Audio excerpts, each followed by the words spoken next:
కొత్త యాప్ని ఒకటి డిజైన్ చేసాం. అలాగే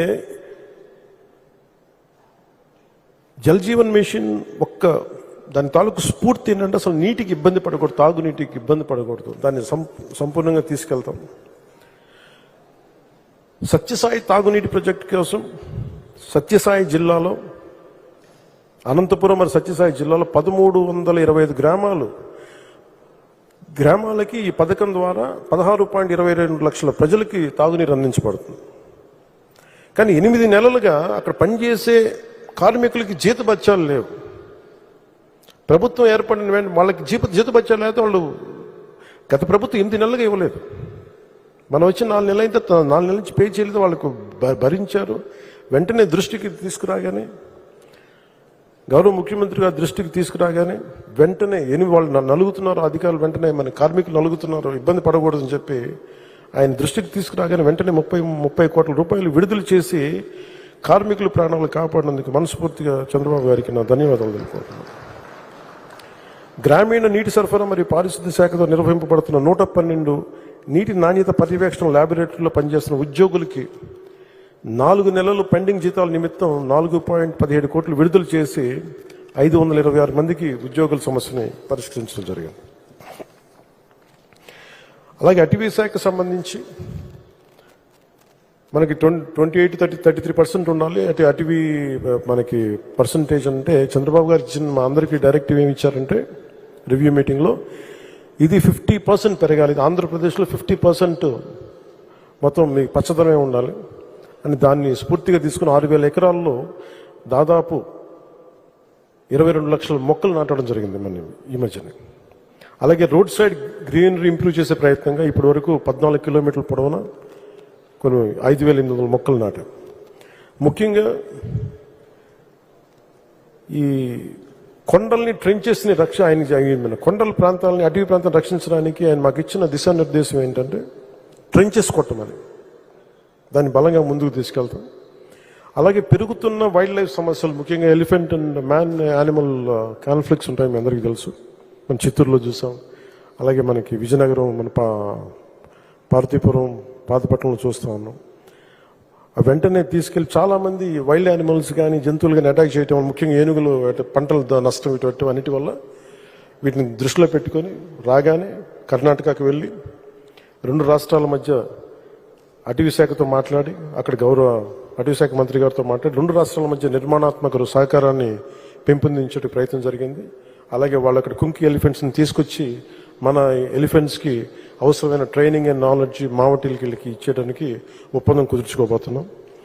ఆంధ్రప్రదేశ్లో ఇప్పటి వరకు 23 నగర వనాలు ఏర్పాటు చేసుకున్నాం. కొత్తగా 13 నగర వనాలు మంజూరు చేయించుకున్నాం.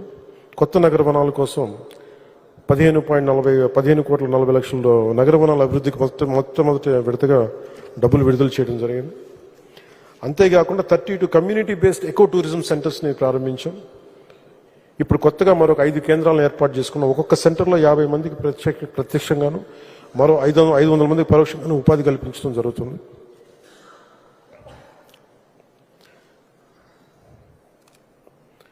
అలాగే వరదలకు సంబంధించి 403 ప్రభావిత గ్రామ పంచాయతీలో క్షేత్రస్థాయి కార్యదర్శులకు నీటి క్లోరినేషన్, సురక్షిత మంచినీరు, పారిశుద్ధ్య చర్యలు చేయాలని చెప్పి PR1 యాప్ ద్వారా ఆన్లైనింగ్ మానిటర్ చేయడం జరిగింది.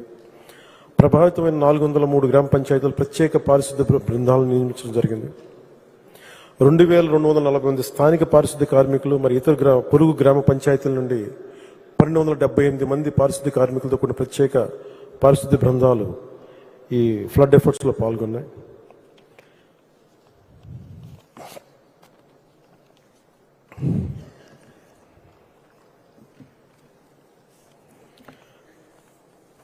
ముందస్తుగా చంద్రబాబు గారు ఆయన కష్టాన్ని చూసి మేము కూడా బాధ్యతతోటి కాకినాడ వరదలకి గురవబోతూ ఉంటే అక్కడ అందరితో అధికార యంత్రాంగంతో మాట్లాడి టోల్ నెంబర్ ఒకటి సమీక్షించి చర్యలు తీసుకున్న జిల్లా కలెక్టర్ కార్యాలయం టోల్ ఫ్రీ నెంబర్స్, డివిజనల్ కార్యాలయాలు మరియు 21 తహసీల్దార్ కార్యాలయాలతోటి కంట్రోల్ రూమ్ ప్రారంభించాం.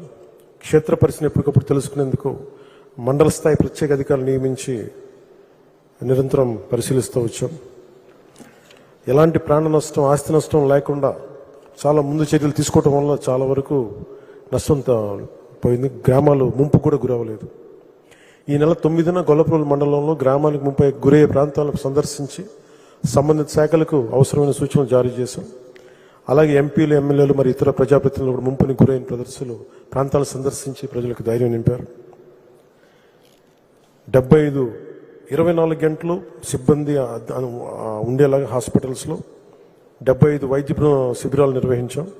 ఆర్ఓ ప్లాంట్ల నుండి ట్యాంకర్స్, వాటర్ ప్యాకెట్స్, వాటర్ క్యాన్స్తో అన్ని పునరావాస కేంద్రాల్లో తాగునీటిని సరఫరా చేయడం జరిగింది. భారీ వర్షాల వల్ల కిర్లంపూడి, పిఠాపురం, గొల్లప్రోలు మండలాల్లోని పలు నివాస కాలనీల్లో విద్యుత్ అంతరాయాలను యుద్ధ ప్రాతిపదికన పునరుద్ధరించాం. ఈ వరదల వల్ల వర్షాల వల్ల 10 ట్రాన్స్ఫార్మర్స్ విఫలమయ్యాయి. అన్ని ట్రాన్స్ఫార్మర్స్ని పునరుద్ధరించడం జరిగింది. ప్రజల భద్రత కోసం ఏలేరు రిజర్వాయర్ నీటి ప్రవాహాన్ని క్రమబద్ధీకరించాం. ఏలేరు జలాశయం పూర్తి సామర్థ్యం 24.11 TMCs అయితే ఇన్ఫ్లోస్ 46,000 క్యూసెక్కుల స్థాయికి పెరగడంతో జలాశయం నుండి నీటిని ఆయుకట్ట పద్ధతిలో విడుదల చేయడం ద్వారా చాలా జాగ్రత్తగా దీన్ని నిర్వహించి తక్కువ నష్టం జరిగేలా చూసుకున్నాం. అలాగే సామర్లకోట మండలం వీకే రాయపురం గ్రామం వద్ద సుమారు 3,000 ఇసుక బస్తాలు ఉపయోగించి వెస్ట్ ఏలూరు డ్రైన్కి ఎడమ ఒడ్డు 6,300 కిలోమీటర్ల వద్ద గట్టును బలపరచడం జరిగింది. 3,000 ఇసుక బస్తాలు, క్యాజురినా బల్లీలను ఉపయోగించి బిక్కవోలు డ్రైన్ నుండి కుడి ఒడ్డుకు చీడిగి వద్ద బండ్ పాయింట్ని బలోపేతం చేశాం. AP state disaster management authority హెచ్చరిక అందిన వెంటనే కాకినాడ జిల్లాలోని 21 మండలాల్లో మొత్తం 60 పునరావాస కేంద్రాలను గుర్తించాం. 6 మండలాల్లో పునరావాస కేంద్రాలను ప్రారంభించి బాధిత కుటుంబాలకి వసతి కల్పించేందుకు అవసరం ఏర్పాట్లు చేశాం. 9వ తేదీ రాత్రి 5,000 మందికి భోజనం అందించాం.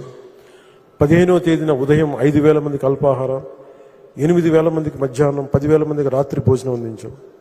గర్భిణీల్ని, బాలింతల్ని సురక్షిత ప్రాంతాలకు తరలించి పౌష్టికాహారం అందించాం.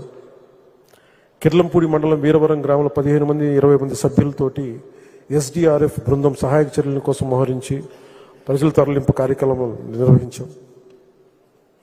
పిఠాపురం మండలం రాపర్తి గ్రామం, కిర్లంపూడి మండలం రాజుపాలెం గ్రామంలో 15 నుండి 20 మంది సభ్యులతో కూడిన 2 SDRF బృందాలను రక్షణ సహాయక చర్యలు నిర్వహించాయి. మొత్తం 120 మంది ఆర్మీ సభ్యుల సహాయ చర్యల కోసం కాకినాడ జిల్లాకు వచ్చి కాకినాడలోని APSPలో బస్ చేసి పెద్దాపురం మండలం మార్లో గ్రామంతో పాటు ఇతర నివాస ప్రాంతాలకి సహాయాలు అందించారు. పౌర సరఫరాల శాఖ ద్వారా నిత్యావసరాలు వస్తువులు కిట్లు సంసిద్ధం చేశాం. 5,000 నిత్యావసర వస్తువుల కిట్లు సిద్ధంగా ఉంచబడ్డం, పంపిణీ చేశాం. ప్రతి కిట్లో 5 కేజీలు బియ్యం, కేజీ కందిపప్పు, కేజీ పంచదార, లీటర్ పామాలివ్ ఆయిల్, కేజీ ఉల్లిపాయలు, బంగాళదుంపలు కేజీ, ఇవన్నీ ఇవ్వడం జరిగింది. ఇలాంటి కష్ట సమయంలో కూడా చంద్రబాబు గారు కష్టపడడం చూసి మా వంతు కృషిగా నేను కూడా 6 కోట్ల రూపాయలని 2 రాష్ట్రాలకి ఇవ్వడం జరిగింది.